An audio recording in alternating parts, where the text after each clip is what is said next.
you know, clients can contact you when, you know, they're interested, either interior designers in wanting certain crystals in their homes, and that can, what balances out the energy in the home, does it? Or Yeah, absolutely. I mean, there are various ways of using crystals in the home. Excuse me. Protection. I mean, we know right now there's a lot going on with, there always has been, with, you know, toxins in the air and radiation from, you know, all the computer gadgets, etc., etc. We are living in an environment now where we're bombarded 24/7, and it takes a toll on our bodies. And so a lot of people are now gridding their homes with protection crystals, shungite, smoky quartz. I have a lot of that around myself. And also the other side of it, which is, you know, just to have something that, you know, lifts the energy. So you might have a large, you know, geode or a big clear quartz or something, or if you want something perhaps for a more meditation, calming environment, you're going to maybe have a really nice big amethyst crystal or a cave or something. I mean, the list is endless. Excuse me.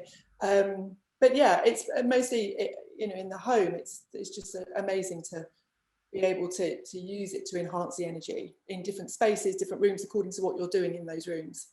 I totally agree. I mean, in my room here, I've got a massive amethyst cave. You've seen it, huge one, and it sits in a corner, and I need it to be in that corner because that's where I meditate, and that's where I bring all the energy in as well. So for Yeah. me, you know, crystals look beautiful anyway, but also you can use them within your work and you know, around in your environment to help you just feel calmer and relaxed anyway. So I absolutely love that. So out of interest, how did you come about with the crystals? What sort of, what's been your journey with the crystals? What made you start looking down the crystal route?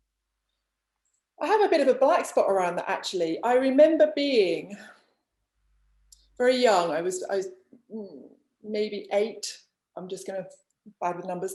But I remember I had this whole collection of crystals. And I think probably at that age it was, well, I'm telling myself from my human brain that at that age it was just, you know, magpie thing, pretty things, but maybe it wasn't. But I remember I had this beautiful rose quartz, quite a large rose quartz egg, which I just loved.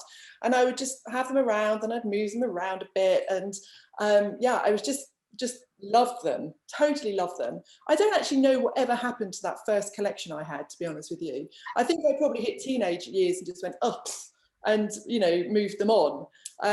But from a very young age anyway, I had a sort of, I guess, an underlying intuitive, I don't know what you would call it, but basically I remember once, I always used to get a magazine once a week as a child, so maybe 8 or 9 years old. And I remember once this oracle book came on this magazine, and it had a bit about crystals, but then it had, you know, circles, and you could close your eyes and ask a question and put your pen down. So I was sort of dowsing and penduluming and doing stuff like that from such a young age. And I loved this little book so much, not because it was telling me anything I didn't already know, but because it just supported me. I loved it so much, I kept it under my mattress at home because I was so worried that my mum would come in one day and do a clear up and throw it out thinking it was rubbish. Luckily, because I never cleared my own room, so obviously she had to come in and do it from time to time. But anyway, so yeah, I guess I hit teenage years, and I think in teenage years I had some jewellery. Yes, I did. I always had. Funny enough, I used to go to a shop in Folkestone when I was 15, and I had crystal rings and crystal necklaces and all of it. But again, I used to read up on it a lot, and I had books on gemstones coming out of my ears. Again, don't really know where any of those went. So it was just really a kind of, I don't know why I'm into this, I just am sort of thing. Okay. Yeah. And sort of, do you think it's more recently you've taken it to another level? Because I know that you've done some courses as well with the crystals, so you know. Definitely, I had a disconnect, as I think we often do as humans, because it's all part of our experience. Probably late 20s, early 30s, where I sort of really lost sight of who I was and where I wanted to go, and just a bit disconnected from myself, I guess, and if anything, probably disconnected from my spirituality and my beliefs, and that was just, life got in the way. And I remember going to see a friend of mine one day, and I said, oh, just what's it all about? I don't really know. And she just said, well, you just disconnected. And I was, oh. And then I started studying with Quest, and everything seemed to go, oh, okay, it's all sort of, it reopened Pandora's box, so to speak, and reconnected me back to understanding more about myself, understanding more about humans, the psychology of us, just fascinating stuff. And so from that moment of studying and understanding more about myself, I was like, right, okay, I got really back in with the crystals, and then I was like, well, if I'm going to be working with crystals more, then I would like to go and do some courses. Yeah. So yeah, I've done a couple of crystal healing courses, which just been fascinating. A lot of stuff you know already, a lot of stuff that you don't. And I think one of the eye openers for me was sort of seeing when you check in with a person that's perhaps, you know, laying as your client, yeah, and you're working with a pendulum to sort of see what's going where, and the pendulum will ask you to put a crystal in a random space or a random place. It means nothing to you as the healer, and it tells you, or you work out either intuitively or with this crystal what crystal that might be. And then after the healing, you might say to that person, well, what was going on in that space there? I had it with the lovely girl, and crystal needed to be up here, and she said, I've got chronic root canal issues. right, okay. And this crystal literally wanted to sit right here, and I was like, oh, okay, now it makes sense. So it just sort of brought everything together for me. It makes sense. And it's, you know, you said something about, you know, I mean, you know, we did the sort of psychology, the hypnotherapy course together and everything. And it's very much like, and, you know, you said you sort of lost touch of yourself in your 20s. And if we go back even further, like as a child and like as children, you know, you know, if anybody's listening and they're a parent and they have children that are, you know, they're worried about them or anything, they're more in tune and in touch themselves than anybody, to be honest.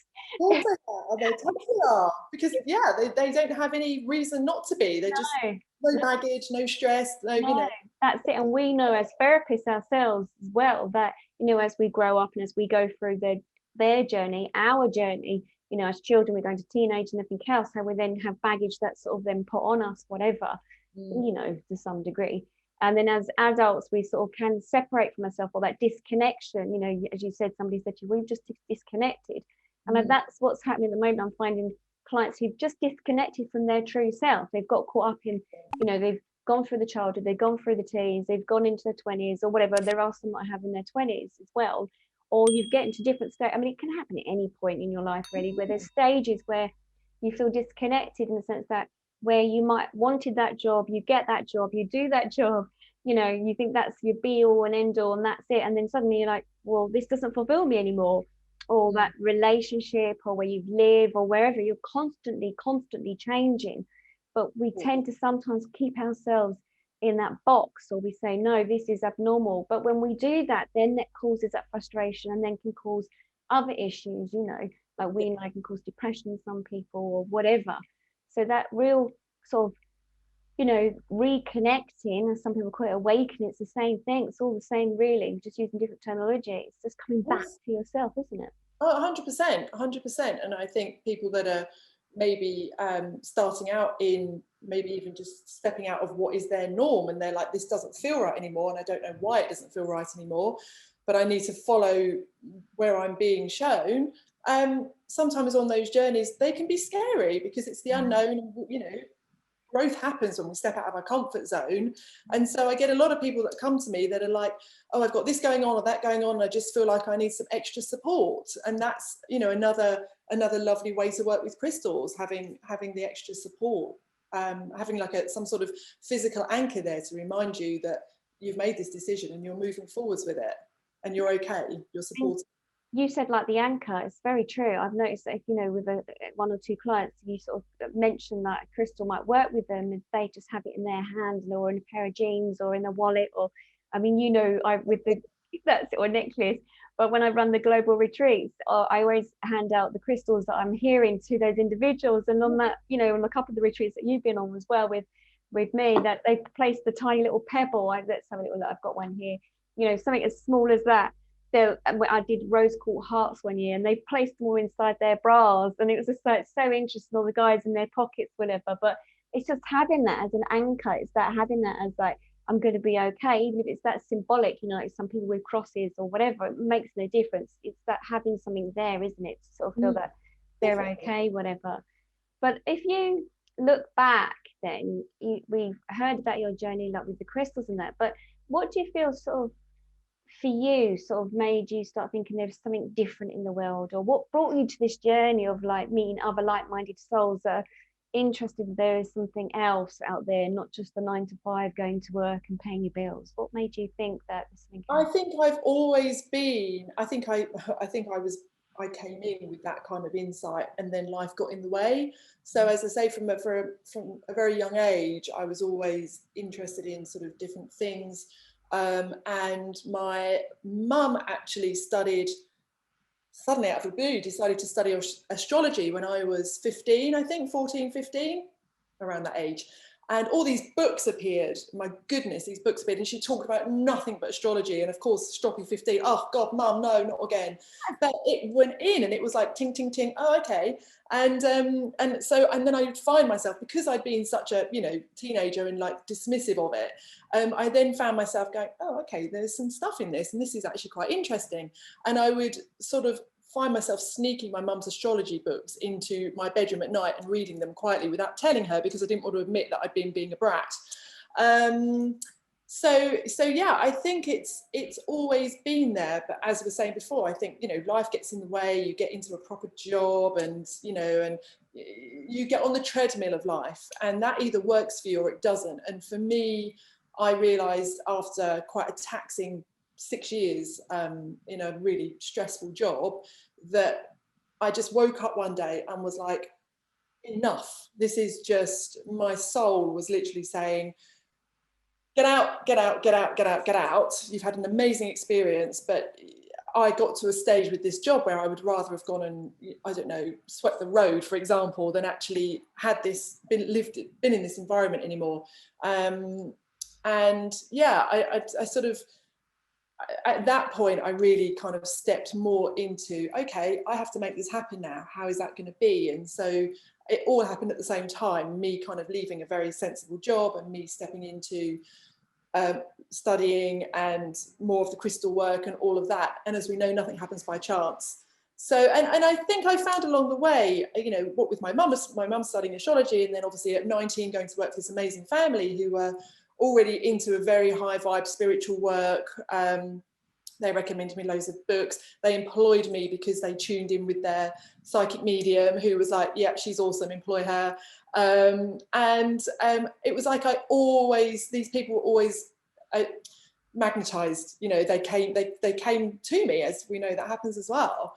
And so it just sort of unfolded naturally, really. There was just a point in the middle where I blocked it, I think, and then I struggled. And that's the only time in my life where I've struggled with mild depression and feeling very squashed, and just really just that disconnected, that I didn't know who I was. I'd lost sight of that.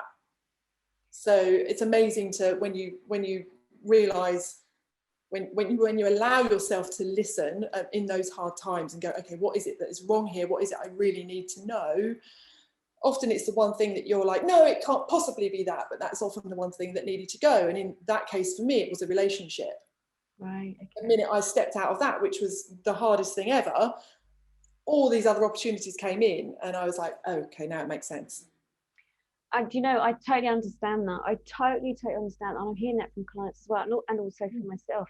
You know, I feel with depression and when we don't listen to our internal gut feeling, or listen to that other voice in our head, or whatever you want to call it, and you go against it, and you keep, you know, I was in a job and I hated the job, but no, I just had to keep going. I kept going, and I was like, yeah, but if I stay there one more year, whatever. And it was just really, it was hard going, and I felt really unhappy. And it's as if I lost myself. I really lost who I was. You know, I'd looked in the mirror and I was like, I don't recognize who you were. I didn't have a zest for life. I didn't want to wake up in the morning. I was worrying about debt and money and everything. And these all seemed to come together. It was like, you know, I wouldn't use the word energy back then, but I would now. But my energy, I felt drained, you know, getting up in the morning, didn't want to communicate with people, You know, I didn't want to find time to go out socialize with people because I was always so tired from my job. I hated it. And it had like a knock-on effect to everything else that was going on around me in my life at that time. You know, relationship wise, I was so much in debt. I couldn't tell you. I was sort of fearful. I didn't know how I was going to pay that bill. I'd have to get another credit card out. It was really bad. We close down, don't we? We just Yeah. we then become more and more disconnected. Yeah, they totally, absolutely, totally. And it was like literally, you know, life was forced upon me. Something happened and it stopped me. I mean, this didn't happen for me once, and I'm sure for yourself or whatever, or other people out there that, you know, we go through those changes. So catonic, I don't even know if that's a word, but I just heard catonic. I have no idea. That's But like the catalyst, they're yes. crossing over words again. And as you're very good. I sort of will message you and I say, Helen, they've given me this word. What is it? And then you normally take it apart. Oh, that's 2 or 3 words they put together. And I'm like, oh, okay, they mean this. I love it. I don't know what that word is. Don't ask me. But it's very much like that catalyst stage. They just like jokes. It's very much is like that catalyst stage. You know, this happened to me a number of times going back. I wasn't listening, you know, had the children, had before the accident happened, in a lot of debt, you know, not happy in that relationship, not happy where I was, didn't really listen, and just thought I had to keep getting up, going to work, paying the bills, kept on going to take the kids to school, try my hardest. Your words there, you said it twice. I didn't really listen. I wasn't listening.